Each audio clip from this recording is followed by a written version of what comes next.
جس سہانی گھڑی چمکا طیبہ کا چاند، اس دل افروز ساعت پہ لاکھوں سلام۔ سرکار دیوانوں 12 ربیع الاول کا دن ہے، رات جا رہی ہے، صبح آ رہی ہے۔ گئے سرکار نبیوں کے سردار، آقا صبح صادق کے وقت خوشبوؤں میں بسے ہوئے اس دنیا میں تشریف لائے۔ دنیا میں آتے ہی پہلا کام میرے آقا سجدے میں چلے گئے، اپنے رب کو یاد کیا، امت کے لیے دعا کی۔ اعلیٰ حضرت لکھتے ہیں نا، پہلے سجدے پہ روزے ازل سے درود، یادگاری یہ امت پہ لاکھوں سلام۔ رب حبلی امتی کہتے ہوئے پیدا ہوئے، حق نے فرمایا کہ بخشا الصلاۃ والسلام۔ رب حبلی امتی کہتے ہوئے پیدا ہوئے، حق نے فرمایا کہ بخشا الصلاۃ والسلام۔ اب نبی پاک کا مبارک بچپن شروع ہوتا ہے۔ بی بی حلیمہ سعدیہ کے بھاگ جاگتے ہیں۔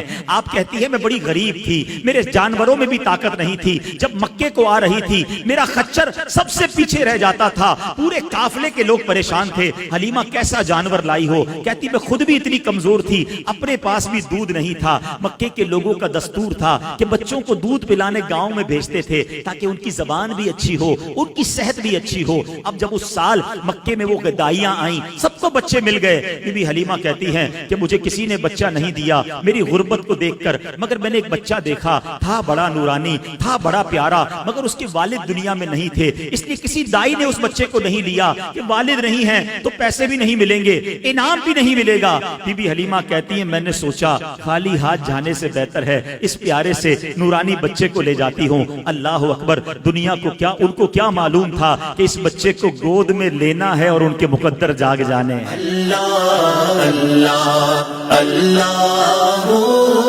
لا الہ الا انہوں نے نبی پاک کی خدمت کی، اپنا تعلق نبی پاک کے ساتھ جوڑ لیا۔ اور یہ اصول یاد رکھنا کہ جس نے آقا کے ساتھ تعلق جوڑا اللہ اس کے نام کو بلند کر دیتا ہے۔ سرکار یہ نام تمہارا دو عالم سے ہے پیارا، میرا نام کرے گا روشن دو جگ میں نام تمہارا۔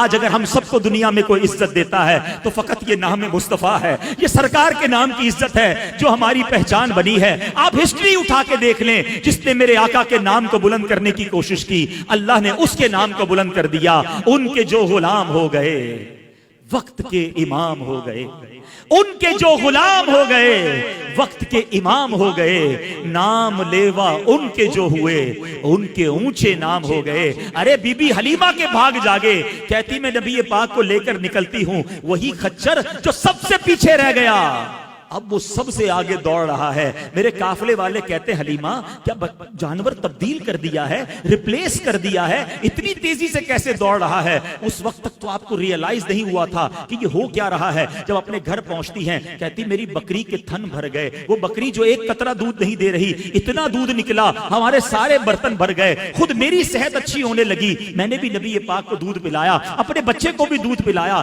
اب جب رات ہوتی ہے تو کہتی ہے میرے گھر میں عجب روشنی ہونا شروع ہو گئی۔ ابھی تو لائٹوں کا زمانہ ہے نا، اس زمانوں میں تو لائٹ نہیں تھی۔ صبح ہوئی تو گاؤں والے آئے، کہتے اے حلیمہ کون سی لائٹ لائی ہو، کون سا چراغ لائی ہو جو رات بھر تمہارا گھر روشن رہا؟ کہا میں تو کچھ نہیں جانتی، ایک ایسا نور لائی ہوں جو ساری رات چمک رہا تھا۔ اور حلیمہ آپ سب کو کیا کہہ رہی ہیں؟ یہ کہتی تھی گھر گھر میں جا کر حلیمہ میرے گھر میں خیر الورا گئے ہیں، بڑے اوج پر ہے میرا اب مقدر، میرے گھر حبیب خدا